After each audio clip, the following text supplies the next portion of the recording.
ধ্বংসস্তূপে দাঁড়িয়ে সেঞ্চুরি লিটনের, ফুরালো 28 মাসের অপেক্ষা। আরবার আহমেদকে থার্ডম্যান দিয়ে কাট করলেন লিটন দাস।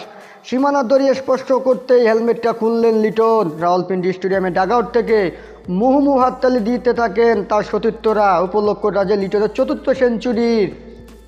পাকিস্তানি বিপক্ষে রাওয়ালপিন্ডিতে লিটনের সেঞ্চুরি করেছেন বন্ধুর পথ পাড়ি দিয়ে।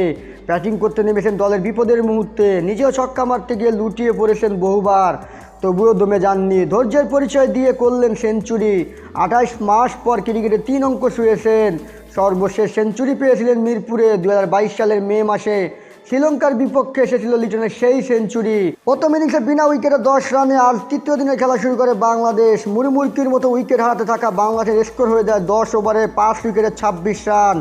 এমন পরিস্থিতিতে ব্যাটিংয়ে নামেন লিটন। ব্যাটিংয়ে নেমেই পরের ওভারে দেখলেন সতীর্থ সাকিব আল হাসানের বিদায়। সাকিবের বিদায়ে যখন 6 উইকেটে 26 রানে পরিণত হয়ে বাংলাদেশ, তখন লিটন ও মেহেদী হাসান মিরাজ দলের হাল ধরলেন। সপ্তম উইকেট জুটিতে মিরাজ লিটন যোগ করেন 165 রান। প্রোগ্রাগত টেস্ট মেজাজে শুরু করলেও সময়ের সঙ্গে হাত খুললে খেলতে থাকেন লিটন।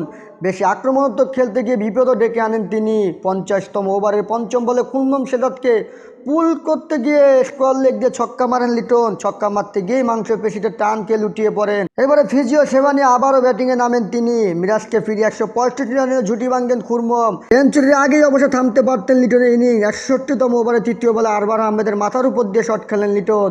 আরবার কট অ্যান্ড বোল্ডের চেষ্টা করলেও ধরতে পারেননি। লিটনের স্কোর তখন 151 বলে 90। জীবন পেয়ে একটু সতর্ক হয়ে যান লিটন। 171 বলে তিনি পেয়ে গেছেন টেস্ট ক্যারিয়ারের চতুর্থ সেঞ্চুরি।